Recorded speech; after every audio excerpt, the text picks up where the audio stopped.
Good versus evil. The world hangs in the balance. At any moment, one little push, and you've fallen into darkness. Moving on me.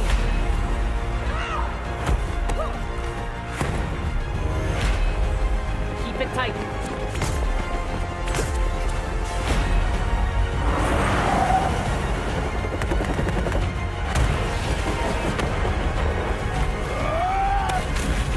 I will help you understand what power truly is.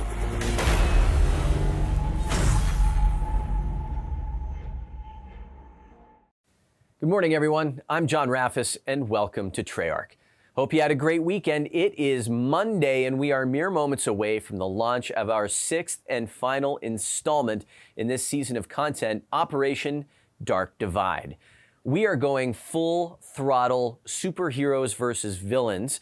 And in case you're wondering what else might be in store, we brought with us a content roadmap for things that you can expect to roll out over the course of the next several weeks. Also today marks the launch of DLC 4 for Zombies, or Tagged or Toten, the final installment in this year's Zombies Adventures, and the culmination of the Ether storyline. To catch us up on that, and to get us into the world of the undead, we recently had the opportunity to sit down with several members of the Zombies team. As we pick up the Ether story after the events of Alpha Omega, we now have Ultimus and Primus working together. That was a really fun map to do, but really to get to the end of the story, it becomes apparent that they also are going to want a little bit more help, and that's where Victus comes in. DLC 4 is always a special one. It's the end of each arc, right? DLC 4, your expectations, your story is kind of built to a certain point. It's also the place where we give you a couple of zingers. It's a place where we challenge the community, and this being the very end of the Ether story, means we got a surprise in store for everyone. So when players get to Tagged or Toten, they're going to immediately recognize this is an iconic classic location from a previous Call of Duty map, Call of the Dead. But something's different about it. Call of the Dead actually took place in the future, whereas Tagged or Toten is going to take place in the past. So previously you heard some audio recordings of Richtofen experimenting on the Ultimus crew. And now in this map you'll be able to see where that took place. In Tagged or Toten, the map is set in the daytime, so now lines of sight are a lot farther. We really wanted to play around with verticality gameplay. We have features such as the flingers, zip lines, and we have a bunch of geometry where we can platform around zombies to get around zombies faster. We have a new perk called Blaze Phase, and we're also bringing back two fan favorite elixirs, Power Vacuum and Secret Shopper. First you've got Power Vacuum, which gives you a increased chance to get power-up drops. And also there's no restrictions on the number of drops in the round. So it's just raining power-ups and then you just go vacuum them all up. The next thing is Secret Shopper. This one allows you to buy ammo for your weapon at any wall buy location. And unlike the last game, you can now buy ammo for your wonder weapon. The new weapon is the Wunderwaffe DG Scharfschütze. It's got a sniper scope on it, which allows it to electrify zombies in an area from very far away. In a weird way, going back to this location, the Siberian facility, it's bringing the characters full circle. It's, you know, they've been trying to escape from the cycles that they've been in ever since they broke out of Blood of the Dead, but in a lot of ways they have to just keep confronting their past. The best thing about the Ether maps is working with all the fractured timelines and all the associated narrative with it. It's always great when the fans try to piece together kind of what we're doing. We've been on this wild ride for zombies for so long, again, over a decade of making zombies, and to see the Ether storyline finally come to a conclusion, it's pretty emotional. There's been so many ups and downs, so many different maps, and so many stories that we've told within the larger narrative. It's actually pretty exciting for fans and the hardcore zombies community to really experience this final map for us. As the curtains are coming to a close, I suppose the kind of final message I would say is, you know, first of all, to the team, if I've received any success through all this time, it's because I've been standing on the shoulders of giants. And so the team have never let me down in any endeavor we've done over the past 10 years for zombies. And it kind of chokes me up to kind of think about that, because they rocked and rolled through the whole thing and turned out amazing game content, which each and every one of them can be incredibly proud of. A big thank you to all of our Zombies fans and the whole community out there. You guys have been along for the ride on this one through all these different maps. You've been there the whole time. A huge kind of heartfelt thank you to each and every member out there. All of their opinions and their passion mean the world to me, and I know to the team. Here with us in studio today to talk to us about all things zombies and to catch us up on what to expect with Tagged or Toten, we've got our lead writer, Craig Houston. Craig, thanks for joining us today. My pleasure, John. Good to see you. Oh, yes. Good to see you too. Okay, there's a lot to cover here. Yes. This is the conclusion of the Ether Yes. storyline. Bring us up to speed. Recap the major events that brought us to this moment. There's been so many major events. It's been quite the ride. But most recently, the characters, Ultimus and Primus, managed to break themselves out of the loop that they'd been stuck in through Black Ops 3 and that whole storyline with collecting souls and stuff. We now have Primus Nikolai in charge with a full knowledge of what lays in store for them, taking the characters on yet another journey into what's the unknown for our fans, but is all in Nikolai's head now. He knows where we're going. All right. Well, if you could kind of explain to our viewers, like, why this, why here, why now? It's my understanding that the comic book series has really kind of helped set us up to help bring us to this moment. Give us a little bit of that context. Yeah, the comic book series, if everyone remembers this fun one, which we did years ago, and that is kind of instrumental for setting up a lot of the story that we're going to be exploring in the new map.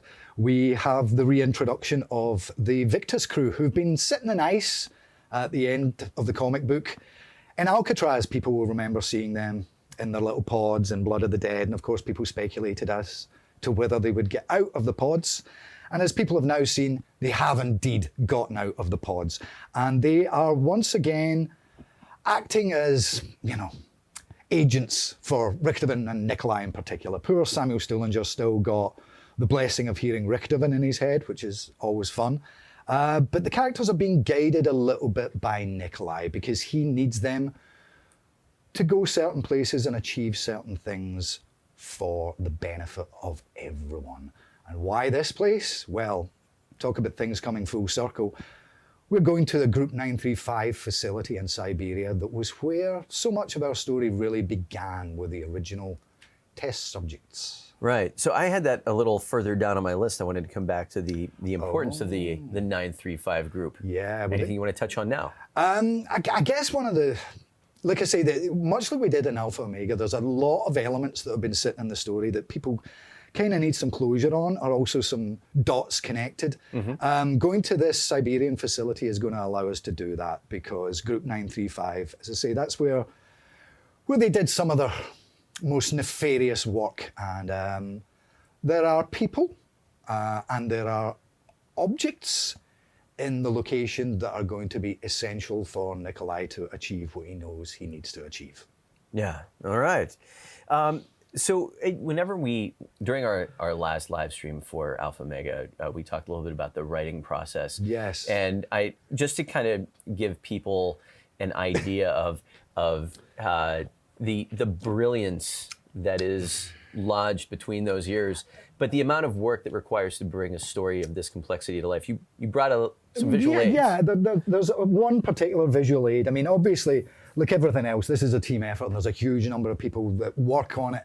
And for 10 years, we've had so many elements building between our design departments, our audio departments, our art departments, our narrative department.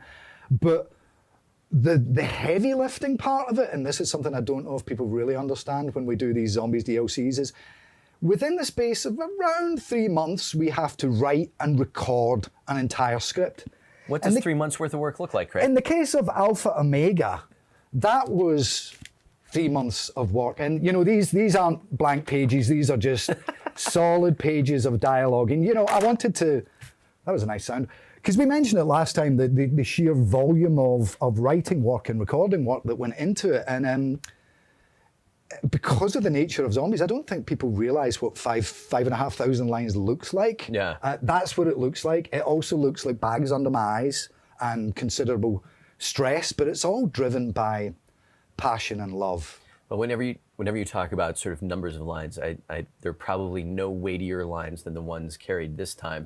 Probably some heavy-duty material to cover. Yeah, I think at the end of the last stream, I actually said, I've got to run off and finish it. I was kind of in the middle of it, and I'm now through that entire process. And it's been quite the ride. It's been quite the ride. I'm very, very interested to see how everyone reacts to it, because again, as we did with Alpha Omega, we're doing something a little bit different this time. For the map, as people should know by now, we're going to be playing as the Victus crew, which is great to bring them back. You know, as I say, we kept them on ice for a few years, wondering how and when they would return, but we always knew they would. But what's really fun this time round is Ultimus and Primus, they're not fighting zombies at the moment. They are actually in another location having a really good time. They're telling some stories, they're telling some jokes. There's going to be some truths come out. There's going to be some things revealed about both Primus and Ultimus that people perhaps didn't really know. They're even going to sing a song. You know, people have seen in the cutscene that, yeah, they're having a drink and they're having a good time, and by God, they've deserved it after everything they've been through. So right. it's on for Victus to do all the hard work this time. Well, speaking of that having a good time, you brought the intro cutscene. And so there are a couple things going on that will sort of raise some eyebrows for fans of Blood of the Dead, the Campfire, Frozen Forest. There's a lot to unpack here. Set this up for us. It's all connected. As I said earlier, the location they're at is really, really important. I don't want to give too much away, but there are other guest characters that people have speculated in or wondered about for a long, long time. But really so much of what's tied into this location and its history. I mean, people that remember the original Call of the Dead, George A. Romero in his intro was talking about, he found all these weird documents of all these crazy experiments in. And the original map, you didn't see any evidence of that really, you know, it was mostly a coastal area, but just as we did in Alpha Omega, this is a substantially larger play space, and people are going to be able to go to areas they've never been before, and in turn find out things they didn't know before and meet characters they've never met before.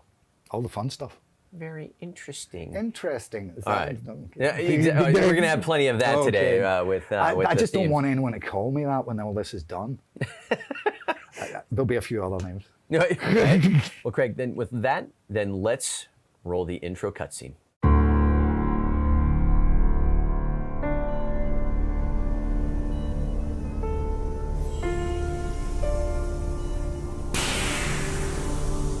What? Are you serious? No way. Dude, that's awesome! Stu? Oh my. Someone's been busy. Your journeyman pal asked if we wanted to live. This don't feel like living. Calm down, everybody. Everything's fine. Or going to be fine. Okay?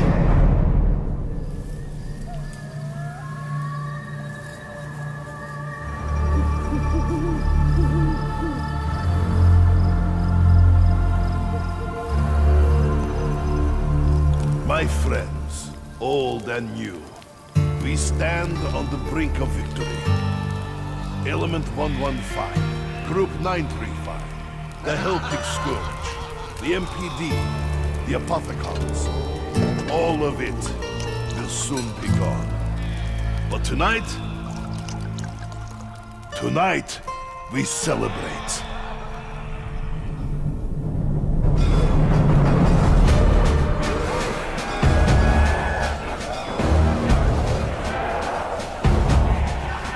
We got a whole bunch of maggot feeders headed downstairs, and we ain't got no weapons. Yes! I'm telling them now, but they're all a teensy bit grumpy because they just woke up. Hey, Stu! You want to be a bit more specific about what the voice in your head is actually saying? Dr. Minty? What? Is he like a bad guy? We gotta go.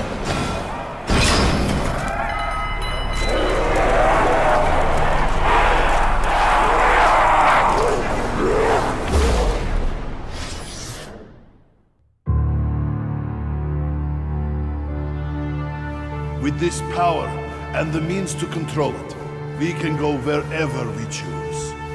At last, we can return to our homes, our old lives, our families.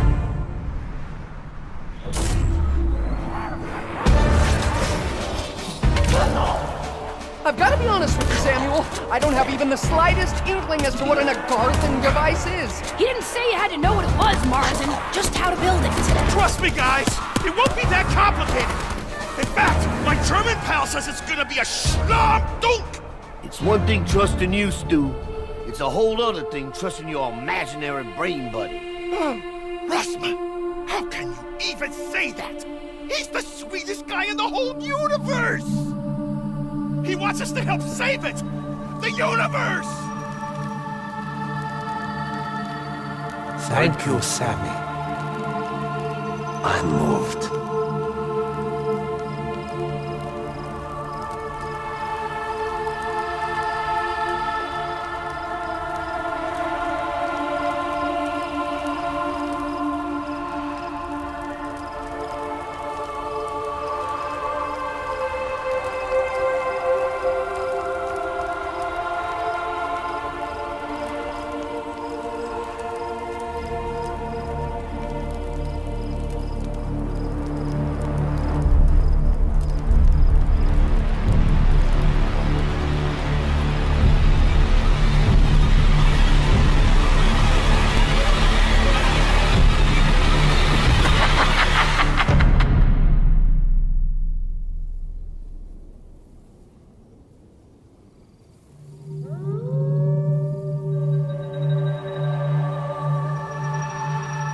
Madness is nearly over, child. But one thing remains. The one who perpetuates this madness. He must be... I wish I did not have to ask this of you, but... only you can do it.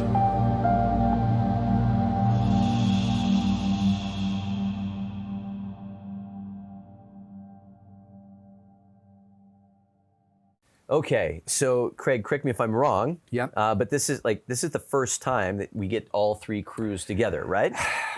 And together's a funny word. It's a really, really funny word. I mean, you know, It's like Schrodinger's zombies or something like. Careful. Yeah, I mean, they get to interact, which they've never really done to this extent. But it's a different thing to what we did in Alpha Omega. I mean, if all 12 characters had been playable, I think that would have been impossible, and the script would have been up to here, and I just wouldn't have been able to do it. As I say, it's a more fun thing to do, to give Primus and Ultimus a completely different environment to exist in. Yeah. So, you know, the fun thing through the quest is, you know, Samuel Stuhlinger, you know, he's always got Richthofen in his head, no one else can hear him. So that leads to some comedy, but, you know, the other characters are actually kind of directed a little bit more by Nikolai. I mean, people who remember Black Ops 2 will remember that Maxis used to speak through radios and pieces of technology. There's a similar thing going on here with Nikolai as he tries to guide the characters through the main quest and, yeah, get the thing he needs. One of the things that I think is really interesting, and I think people would appreciate a little insight into, is while all of us have a relationship with these four characters, you've also developed a professional working relationship with the VO actors that have brought them to life for so long. Yeah. And so we've got Steve Blum as Dempsey, Yep. Nolan North, Richthofen, Fred Tatasciore, Nikolai, Kane. and Tom Kane as Takio. Yep. Talk about working with these guys for so long and kind of where we're at now. Where we're at now, yeah, this is where it could get emotional. Where we're at now is a very, very interesting place because, you know, we're not lying when we say this is the end of the line for Primus, Ultimus, and Victus. I'm really pleased, and I know the cast are pleased, that we've kind of gone all out on the last 2 maps. You know, we got all of Primus and all of Ultimus as playable characters, so they got to talk more than they ever did. And now in Tagged or Toten, putting them in that different environment where they're actually just talking to each other and stuff, and like I say, telling jokes and stories, that was something that they really, really appreciated. I mean, the song in particular was quite a challenge. Just the sheer volume of material that they have to get through. It's been weird because, you know, we've got to the stage now where they know the characters inside out. The story's very difficult for them to understand, obviously, because it's a bit complex.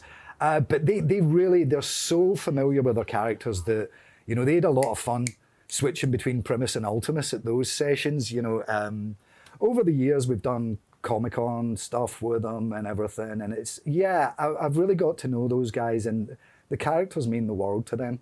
Yeah. And that's what's made everything we've done recently very, very poignant. I got a lovely text off Tom Kane the other day that brought tears to my eyes, because I knew there were tears in his eyes as he was writing it. But, you know, as they say, all good things have to come to an end. Well, to talk a little bit more about that end, we were able to catch up with each of the VO actors and to talk a little bit more about their roles in Tagged or Toten. In the early days, we didn't have as many lines. In fact, I think Tank was one of the first of our characters to speak.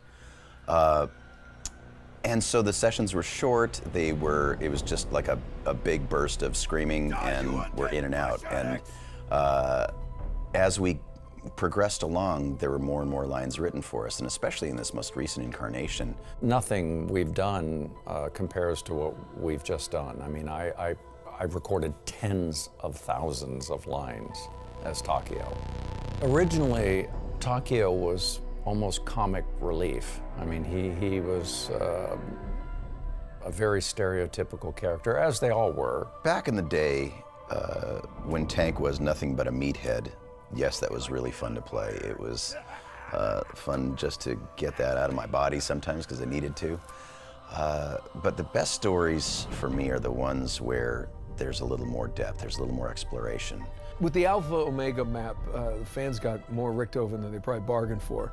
And as an actor, just being able to explore the 2 different versions of Richtofen with Ultimus and Primus, it was a dream come true.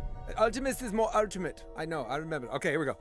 Going from very drunk, loud, angry guy to sober guy, and then becoming a leader was a really interesting thing. And to see that in the other characters, and that Richtofen hands over the responsibility to me, to Nikolai, realizing that Nikolai has to be the one to carry out these tasks. It was probably one of the biggest character arcs I've ever played. The characters are much more than ever before allowed to just be themselves. When we got to sit around as friends and actually reflect on this journey that we have all traveled, it was kind of a nice bow on a life well lived. You know, I think Richtofen's journey through this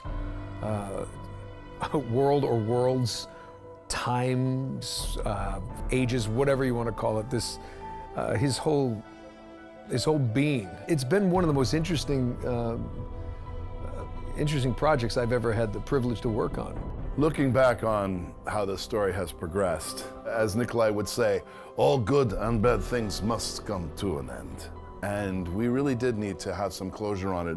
As sad as I am as a fan, and you know, we love doing this work, it's sad to say goodbye to it. The changes that we've all gone through, at least for myself personally and professionally, have been surprisingly profound for a video game. The different personalities that I was able to explore as an actor, the lines, the just amazing lines that we've got to say over 10 years, it's just been fantastic. So it's been wunderbar, as the doctor would say. Watching these characters grow and change and interact, I mean, yeah, of course you get, you know, a little emotional about, is this the end? I'm grateful to have been on this journey with my friends, and in life they are my friends too. It's a family. We are this amazing dysfunctional family, and I'm just grateful to be part of it. All right, Craig. So having spoken to those actors, yeah, let's come back to your work with the Victus crew as well. I know that was a really fun one, because I think all of them were a little bit surprised when they got the call, because it's been quite, we kept them alive in the comic, well, kind of alive. We kept them in stasis in the comic book, and they'd been in early on the year. They'd done their stuff for Blackout, obviously, but I don't think they really expected to get the call. Yeah. So when they came in, it was really refreshing and fun to hear just how much is lived with them.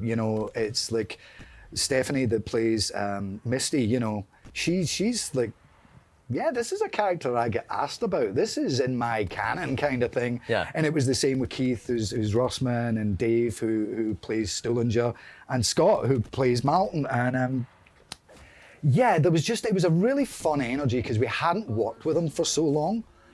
We hadn't really written them for so long. So I think that helped, shake things up a lot. Fun to get the band back together. Yeah, get the whole band back together. Nice. All right. Well, for anyone that enjoyed talking to the Ultimus Primus crews, we will have a panel discussion featured by you. You had a chance to sit down with these guys and kind of talk through everything. Yeah, I think that's one of the ones fans will probably like a lot more than my silly old droning or Jason's cryptic nonsense or any of the other.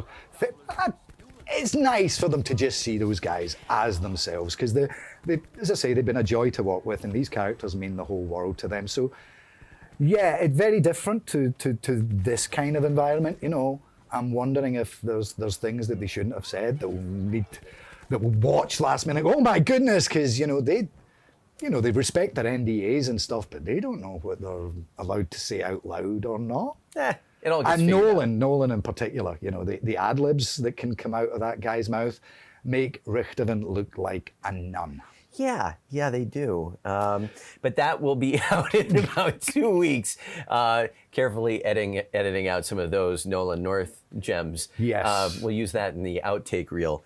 So we've kind of gotten to a place where I'd love to ask you for any sort of like closing remarks, comments for fans. It's a pretty momentous occasion. Are we at closing remarks already? Closing remarks. I don't want to go. Really, it's, on behalf of everyone who's ever worked on zombies, and that's a lot of people over the last 10 plus years. I'd just really like to thank the fans for all their support and love over the years, because this has been the greatest professional experience of my life. I'm very, very proud of what we've done, and I hope that the community gets the closure that they deserve, shall we say, because going back to things like that stupid script, we've given it our all. We really have. Yeah.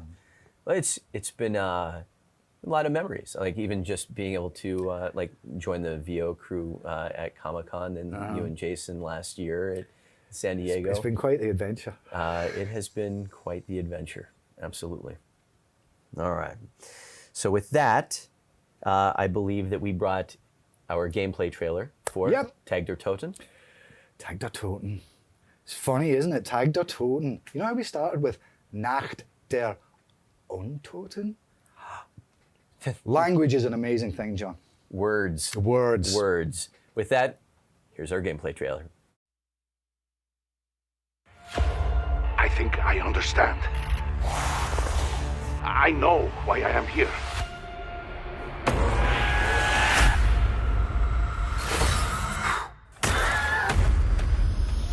Of course this would happen to us! Calm down!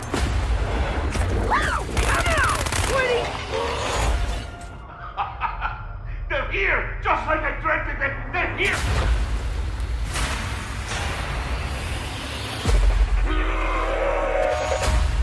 Hold still, scum sucker!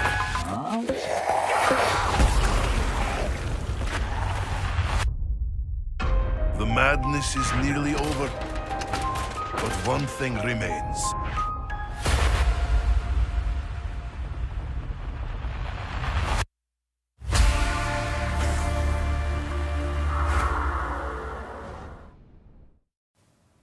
After having covered everything that is undead, it is time to cover multiplayer. And to do that, we are joined by senior creative producer Miles Leslie and lead game designer Tony Flame. Gentlemen, welcome to the stream. Thanks for having us, John. Always love to be here, John.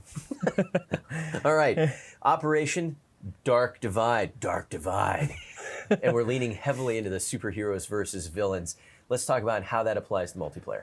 Yeah, for sure. So, through all the operations and really thematically wrapping them, this one's all about superheroes against villains and this sort of divide again. Operation Dark Divide is a dark divide. It is. It's a dark divide. It's a dark divide, right? Who the good guys, bad guys, who's good, who's bad, you don't really know, but it's pitting against these sort of over-the-top heroes. And you'll see that through some of the characters that are just over the top in terms of what the team has done. But we really wanted to lean into this, and what better way on the maps is to go to an evil lair, an evildoer's lair. Now you get to find out who is good. I get to do that like once. Place your bets now. Who's good? Who's evil? You're gonna find out. Well, let's talk backstories a little bit. I always love sort of the map lore that you 100%, you and the team bring to the table. Yeah. You brought a map with us. We're going to jump into a build. I believe it's a map called Lair. It is called Lair, and this is the evildoer's lair. So again, all fibers of this operation and superheroes or civilians, we really wanted it to touch everything. Players have really responded well to that. So this is the ultimate bad guy, lair. And what this is this evil organization called Arcadius. So we've come up with this evildoer. And I'm gonna fly over just so you can see that this Mysterio. This is the head honcho. So you never see him, very mysterious. Which one? So there's his pet monkey. And then there he's being very mysterious. So he watches you throughout the match, and we've added some cool VO where he actually taunts you and talks to you while you're playing as well. And this is part of the divide. That's new. Yeah, it's super new. So we've changed out some of the announcer VO to be this super bad guy. But on top of the thematic and kind of the lore of it, we really leaned into the gameplay of it and had some really interesting stuff. So there is a death laser, of course, because if you're in an evildoer's lair, you have to have a death laser. I mean, that's just... Anyone can have a laser. But it's not a nice your centerpiece. Evil. But you gotta have a death laser. So this thing, you can fire it during the match. You can hit a button, which I'll do so now because it's awesome.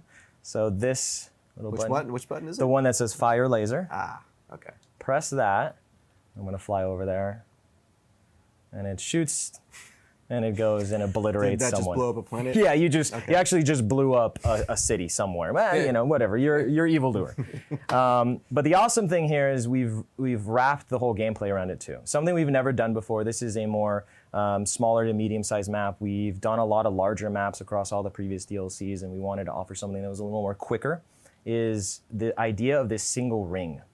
So we really leaned into a single ring that connects all of the paths together. And you can really hold this down and take it from one end here all the way across over here. And this offers some really neat gameplay that we've never had before where you're ducking in and out of this ring.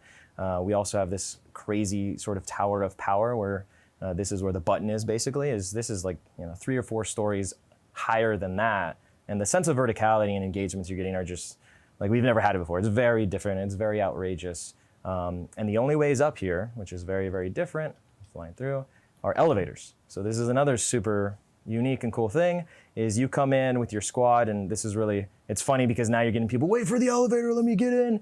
And you come in and press the button, take the elevator up, and now you're at the top area where we have a dom point up here that really forces a lot of the unique gameplay that we're having overall. So for this particular area, it's actually, you might have noticed here, this weapon. What is this weapon? This is new. Oh my God, Tony, what is that weapon? This is the Echo Hawk assault rifle, which has, it's a very heavy assault rifle. It's actually got 2 barrels, so it's got a lot of firepower. At the cost of that, it's gonna be a little bit slower moving. It's kind of an AR LMG hybrid. So a lot of firepower, very fast firing, pretty strong, but yeah, a little bit slower to ADS, a little bit slower to move around. And it's great in areas like this. You're gonna be able to get double extended mags on this for tons of bullets, and laser sight 2 as well. So it's really great in these close quarters where you don't need to be necessarily moving super fast, but you can have a lot of firepower in close quarters. That's not the only weapon the team is bringing into into Operation Dark Divide, though. That's correct. There are some others. I believe the AN-94. Nailed it. What? Finally! So we got some fan favorites here. This is a fan favorite from Black Ops 2, the AN-94. You can see its classic laser sights here. It's got the traditional mechanic on it where the first bullet, every time you pull the trigger, fires at a faster fire rate than the rest. So you're rewarded for kind of spamming the trigger there, a little nice reload animation. But yeah, you'll actually be able to fire faster if you got a fast trigger finger. But of course, if you want to just lay down that sustained fire, you can always do that, and it still has a nice sustained fire rate. But yeah, fan favorite gun. It's got the standard kind of classic attachments that you'd expect for it from when we brought it back in Black Ops 3. So it's got a high caliber. There's no attachment upgrades on this. Very classic gun. High caliber. Okay, so I could show you one. Do you want me to switch to this class? Gift that keeps on giving. Well, yeah, Miles is awesome with the VMP, so he can show you that one. The next time he spawns.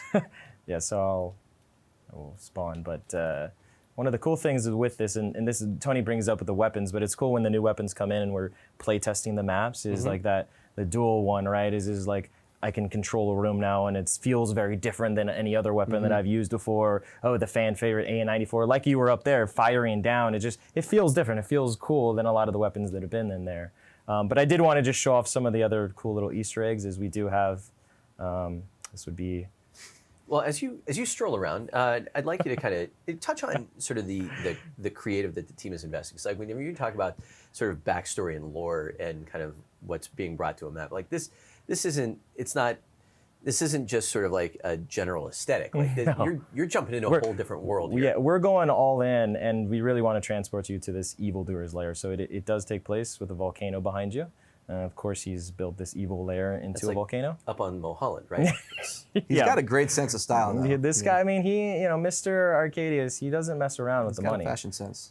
So these are where he would, all the super agents in the world would be trapped. And of course, he's got his laser to make them top. It's all in, right? This is his evil logo, basically. And this map's cool because it has a lot of interactivity. It's got the doors. It's got some cool vents for some sneaky action. It's got some water as well. It kind of has a bag of a lot of the cool things we've done across all the different maps thrown in overall. And it all works, which is really awesome and a lot of fun. All right, another fan favorite here. You might recognize this if you played a little Black Ops 3. This is the VMP, one of the most popular and favorite guns from that game. And it's got the classic, of course, iron sight, the classic look. But it feels a little different in this game. We've got new systems. We've got a different recoil system now. So it's got a new feel that feels very true to the gun and the spirit of the gun. But it's different than Black Ops 3. You're not gonna have to pull down quite as hard. It's not gonna be kicking up to the ceiling quite as fast. But it's got its own different, unique handling on how you're gonna want to respond to that recoil. So you get to kind of relearn the weapon a little bit while also staying true to its role, right? This thing's going to be nasty in close quarters. And it's even got a pretty decent mid-range. Once you get to long range, it's really going to drop off and it gets pretty wild. But yeah, a lot of fun running and gunning with this guy. So from weapons to map design, what do you want people to keep in mind when they jump into it here pretty soon? Well, I think for lair, and we'll talk about the second map as well that is going to come with the Dark Divide, is this one has a lot of mix of ranges. This is a smaller map, so it is going to be a lot of CQB, but like Tony was up, when you're up at that tower, long range can be dominated. You can dominate across the sort of half circles. It's got a good mix of a lot of different ranges, but you will be rewarded, if you want to try to rush ahead. But again, you're going to have to get up to that tower, use the elevator. So there's a lot of balance and push and pull. So hopefully players really experiment, I think, with the new weapons and in the map and how they can be successful. Yeah. We always talk about moments, and like the fun factor of it is the best is going up in an elevator with all 5 of your squad, and That's smart. Ajax is in front with his shield out, and you're basically all behind him, and he's clearing the room, and you feel like a badass, right? And you're using the equipment in new and interesting ways that you've never been able to use before, which is pretty exciting. Who's your favorite superhero? Outrider's got to be my favorite. She's always been a personal favorite of mine. I've always loved the bow ever since we started it in Black Ops 3. So seeing her very inspired costume and talents coming forth in this operation is pretty awesome. They also, all the characters have like they have names, they have like hero names. I can't remember all of them, but it'd be cool if, once we give it out, they're all inspired by something, and it's pretty cool if you like learn the name of them and why they are that, or why they're, again, good or bad and which side they've picked, which is kind of cool. Yeah. So in addition to Lair, you brought another map with you today. And yes. That is? So we've brought back fan favorite Launch from BO1, and we've redone it. Basically, fully remastered, looking pretty awesome, but there's some specific stuff. I'm trying to load it as talking at the same time. But this ties to the heroes versus villains, right? Dark Divide, if you're a superhero, you're going to try to stop this Russian missile from launching, right, to save the world, right? So you get that good versus evil again, kind of in this remastered, kind of rethemed in that sense. I thought we were talking about this map a little while ago, and I thought that you framed it up nicely, saying that like if you're going to be a superhero, like you're stopping a rocket. You got to stop a rocket. It just once we could click over to seeing this, we've really tried to give an atmosphere that it feels dangerous. Yeah. And it feels like the rocket is going to cause some like heavy destruction. Overall. And one of the really cool things about launch was that the rocket did launch during the match as well, and there's a lot of objectives under there. There's a bomb place, there's a dom point under there, so there's a lot of interactivity in using the rocket in strategic ways, which is really cool. Yeah, big favorite from Black Ops 1, and even you can see with what Miles and the team are doing on the level design is trying to create a lot of interactivity and just these cool moments, and it even goes back to Black Ops 1. We're kind of one of the first maps that we really started that on with the rocket, and there was just a concept back then about that was really, I think, where this map it's launched from. Nicely done. Nicely done. This is some of the cool. If I can hold back on the sharks with laser beams on their heads joke, come okay. on. We actually tried to get that for a layer, but we Did couldn't. you? Yeah. Is there like a legal issue? No, it was. You talked briefly about like the team, and it's like we had so many ideas related to the superheroes and villains that it was literally like, okay, we actually can't do it all, right? You know what I mean? It was like it'd be so awesome to do it, but then you go to the the FX Anime guys, and they're like, so you want me to hand animate a shark, and then it's biting you and shooting, and you're like, that was a real discussion. Yeah, and you're like, just nodding. You're like, yeah, what's the problem? And they're like, you can leave now, basically. And you're out. But this is really awesome. One of the big things that is different is we actually have the rocket basically loading during the match, basically, which is a huge thing that we didn't have before, because before it was in place, and it's just really cool that you're fighting around it as it's loading. It feels epic. These gantry arms that the team, like, it really is loading it, and like all the mechanisms work. Like they really leaned into like, no, if we're gonna do it, we got to do it right, and this is how it extends. And I was like, you guys are awesome. I was like, just move the thing up. It's cool. That seems like one of those like classic pet projects, which is like, no, if we're gonna do it, we're gonna do it right. There it goes. That is how our art team rolls. Same is true for all the guns, even the ones that are just completely created in house. They all the mechanics, every little part actually has a function, how it would function in reality. You can see the gantry arms going back. And one of the big things about this map, so we didn't change anything gameplay-wise because we wanted to bring back that feel of gameplay, but we did change the aesthetics. So we made this map, basically the sun is about to crest over the horizon, so it has this duality of day and light, and you can see kind of the sun is kind of hitting the top of the map and the top of the vista. And this is really cool because we haven't really explored this type of visuals in this map where you get the sense of lights are on, the activity in the map, there's alarms going off, there's PAs going off. It feels like this place is under attack, right? Those heroes have come in to stop, and now the bad guys are here, the villains, to stop them as well. But all the crazy engagements that you get in here, because this map's got the super long hump sort of middle that you can kind of own, and then cutting down through the lanes, cutting down to the rocket. It just offers so much variety, which is really exciting, and it plays very different than Lair as well. They really complement each other as a smaller medium map, and this is a medium sort of largest that can play small depending on the objectives. Is pretty exciting. And for a night map, it's really well lit. There's lights everywhere to help with visibility.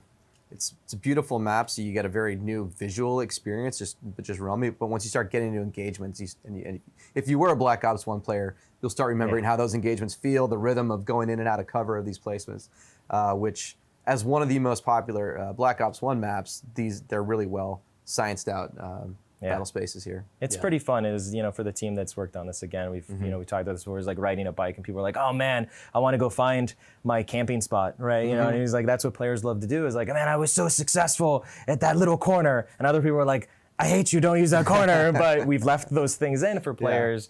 Thank you. To explore. You're welcome, John. And with the new arsenal of specialist abilities and equipment and score streaks and weapons and all the rest, that you get to try a bunch of new tricks.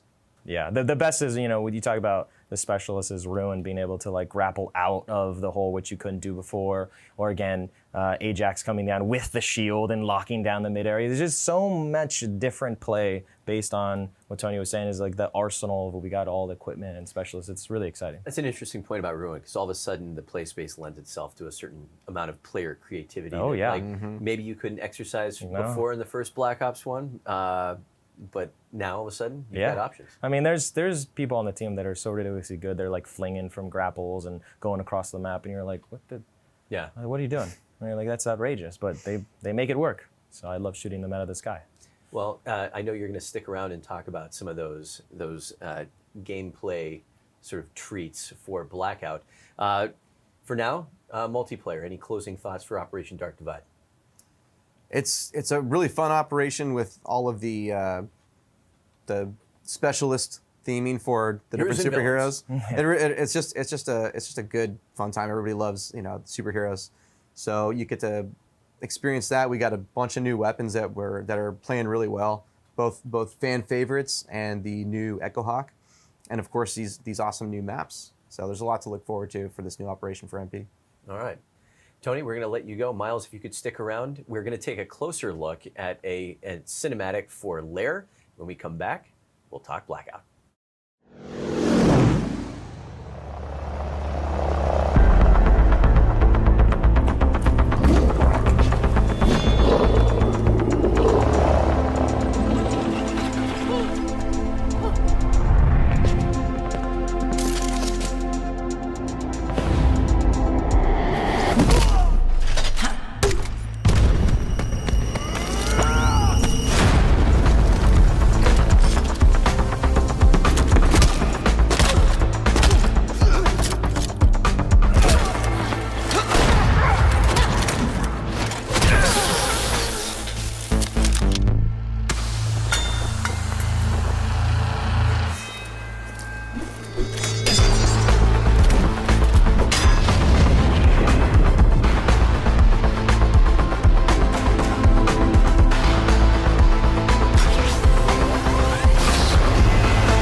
Back. We still have Miles Leslie, but we have swapped out Tony Flame for one Mr. Matt Scronce, lead game designer. Gentlemen. Hi, John. Hello. Welcome. Well, not you. Thanks. Happy to still be here, John. Happy to still be here. There you go. All right, superheroes versus villains in Operation Dark Divide. What's Blackout doing to play into this larger-than-life theme? Like we just talked about with MP, really trying to hit the operation hard across really all facets of the game. What we're super excited for Blackout is, one, going to this summer vibe for the map, the main map, hitting that blockbuster summer vibe overall. It's a cooler, hot day. That's going to be available across all the different modes. And on top of that, we've really got an awesome game mode, Heavy Metal Heroes, that's leaned super hard into heroes versus villains. What do we got, Matt? Yeah, Heavy Metal Heroes. Super one exciting. thing you've got a build. We do have a build. Take it away, John. I don't, roll. Does that work? I don't know. Yeah, so we're in the map now, taking a look. You explain it. I'll run around. Yeah. Give me that controller. You're terrible anyways, Miles. Oh. Sorry. Can we read it? No? That's Okay, not true. Sorry. So yeah, Heavy Metal Heroes we have here. First up, you're going to kind of notice this cell shading comic book shader that we've applied. Miles, you want to speak a little bit to that? Yeah, so this is really exciting for us. So getting to the map, again, summer blockbuster day, cooler day, and then how do you get the feeling of being in a comic book, being a superhero, being a villain in Operation Dark Divide? Well, obviously we got to throw on some cool cell shading overall. So this is on in only this LTM, so it's not across all modes, so you can still get that pure Blackout experience, across Alcatraz and this. But this really helps the vibe of feeling over the top, and that's really what this mode is about. Heavy Metal Heroes is all about just over the top fun, right? On top of the there's the motorcycle there with the sidecar with the sweet paint job, which is absolutely ridiculous. Yeah. So what we're looking here is with some of our what is that? Oh, let's go check that out. What? Let's head that way. Some of our vehicles have received a heavy metal upgrade, you could say. And with that comes super awesome speed boost. So I want to go find that whatever that mysterious big heavy metal thing that dropped from the air was. What's that? Here's one of my favorite jumps. So, over the topness, we want you to feel like that badass, right? Summer blockbuster. And what's cool about that is we have sweet jumps across the entire map. So what you just saw there was literally a sweet jump. We've got these ramps in really cool areas, and they're really for style points. But what was funny is we threw them in there, and we're like, oh, this is just fun. You're gonna hit the car. You're gonna go awesome. And then people started to use them in gameplay. Yeah. People are jumping out of them and wingsuiting, killing people. People using rocket launchers, and we have the thrust in here, by the way. We didn't even mention yet, which is outrageous. We have not mentioned is that you can thrust jump now. So people are jumping out of vehicles, thrust jump in, killing each other, grapple into vehicles. It's so over the top that it's pretty outrageous. Yeah. So when we were kind of putting our brainstorming hats on what kind of mode we wanted to do for Heavy Metal Heroes, we actually started with kind of the thought of Hot Pursuit, right? Hot Pursuit, you already feel like a badass. Sweet flame jump. You've got all these vehicles. So with Heavy Metal Heroes, we took that, we added more vehicles. We added the heavy metal variants, which have the ooh, what is that? What is that? What is this? Is that a tank? So, yep, new for Heavy Metal Heroes, new for Blackout, is a damn tank, John. It's a tank. It's a meaty tank. So tanks, you can get one of two ways. Can you take that jump? I mean, you can. You can. It's not advised. So the tanks are super fun. Yeah. Been having a blast with those in playtest. But you can gain access in one of two ways to a tank. There are going to be 2 tanks that get dropped per collapse, airdrop vehicles. So be on the lookout, look to the skies for those. And then also we've introduced a new piece of equipment for Heavy Metal Heroes, which is the flare gun. And this is where the balance comes into play. Yeah. So, yeah. It's a strong word, John. Yeah. No, but there are up to only 2 flare guns in the match at any given time. So they're going to be fairly rare. But if you do find one, fire it up in the sky, and then shortly your Uber will have arrived. In the form of a tank. In the form of a meaty tank that causes destruction. But that does come with a trade-off, right? Does it come with a driver who specializes in conversation? That's a choice. You can that's turn a choice. that off Has some if you breath want. mints in the back. Yeah, that's a choice. No, but that is that trade-off that you alluded to of, hey, I'm going to get this tank delivered to me, but people are going to know where that's going to. So immediately you kind of think of, how do I deal with a tank? Right? What is this? It's like you're reading my mind right now. I'm with you. It's like you're in there. The tank, how do I kill it? So you can shoot the tank. Miles has got an SMG here. Not going to do much. You might as well punch it at that point. Yeah, it doesn't matter. But we also introduced, we're introducing a few new weapons this time around. But the one that's really important for Heavy Metal Heroes is a Operator Hellion Salvo variant. It's badass. Which is the new purple launcher. Right, we've not had attachments for the launcher in Blackout, and with the introduction of a tank, you said, you know what, we probably need to look at how do we make that a little bit more interesting? How do we make that chase a little bit more fun? So you'll be able to find in supply drops or stashes the Operator Hellion Salvo with some cool attachments, which we've got fast lock on, we've got high explosive damage. And then more rockets. So if you can get your hands on one of those, it's super fun to hunt down a tank. And then the tank, it's not just a big lumbering vehicle that's going to shoot and explode everything. It's also an engagement driver, right? Which is always super fun in Blackout. We've played around with those engagement drivers with something like Bounty Hunter, where you've got a targeted player. So it's always fun to find new ways to drive players to one another. Yeah. The tank is going to do that. It's an objective, right? Yeah. Like Matt said, you're going to hunt this thing down if someone gets it and you see that flare. You're going to go try to get that launcher, and then you and your squad are going to go, see that tank? we're gonna take it. Oh, I didn't do it, did I? The reference. And then you know, you've got the thrust jump, you've got the sweet jumps, you've got the heavy metal variant vehicles. Big boy! There you go. 10 out of 10. 10 out of 10. So, you know, when those moments do happen, and you've got two tanks fighting each other, and you've got people with their operator Hellion salvos firing at the tanks and the vehicles, and you've got you know, players thrust jumping over that and firing rockets in the air.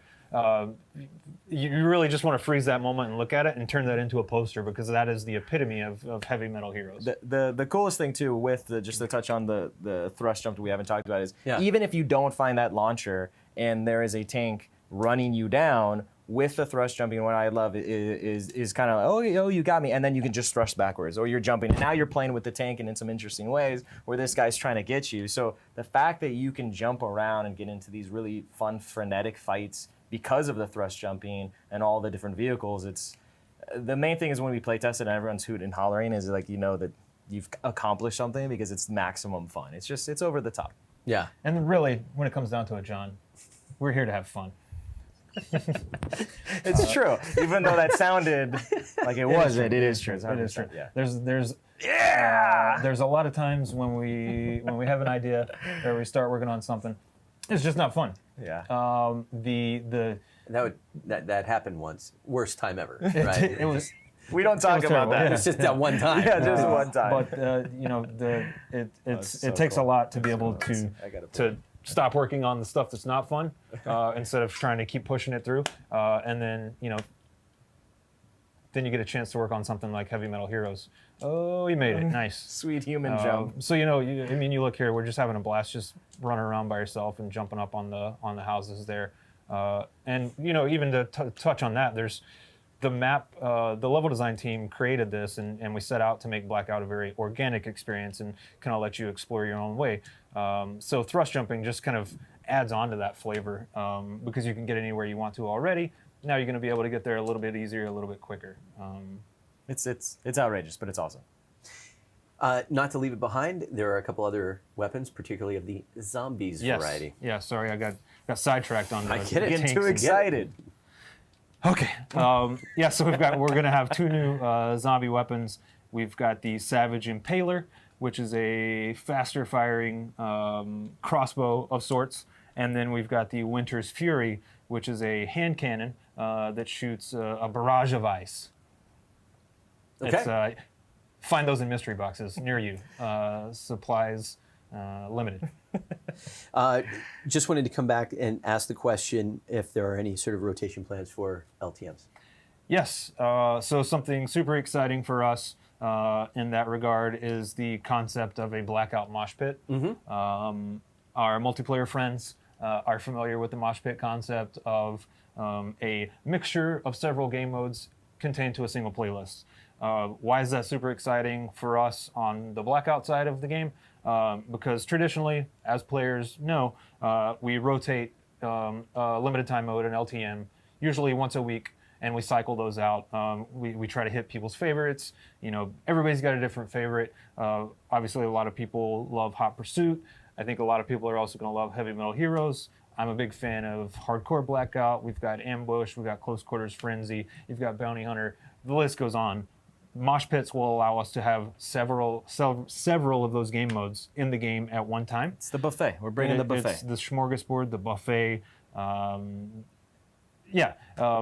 Details to come on when we're going to roll that out. But yeah, high level, we're going to be able to have more limited time game modes in the game at one time. So hopefully we can make more people more happy at one time.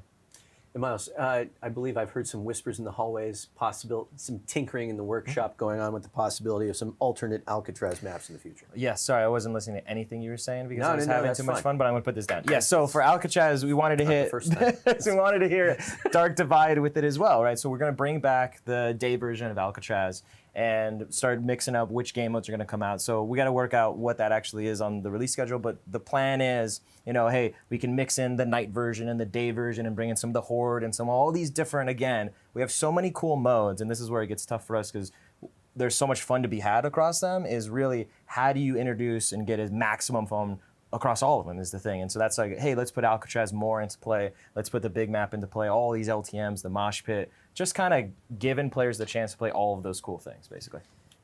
As this stream winds up, players will literally begin the process of downloading and jumping into the game.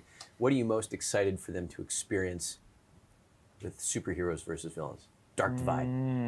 I mean, since I'm here to talk about Heavy Metal Heroes, I'm super excited for them to combine all of the elements that we've introduced in Heavy Metal Heroes, and I really want to see the craziest, most chaotic kind of moment. I'm picturing a Frozen moment in my head of like we talked about earlier, of thrust jumping over tanks and rockets and mortars and helicopters and boost jumps. That's what I'm looking forward to. All right. It's going to be awesome. Outstanding. Gentlemen, thank you for joining us. Thanks, John. Thanks, John.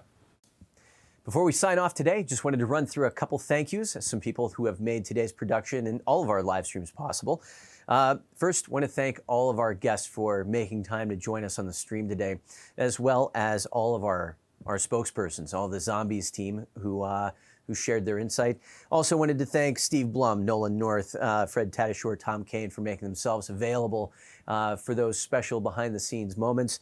And I wanted to thank the Treyarch Communications, Treyarch Studio Communications Group, Tommy, Ben, Foxy, Steph, and our friend in the audio department, one Mr. Lee Staples. No one would hear us without you.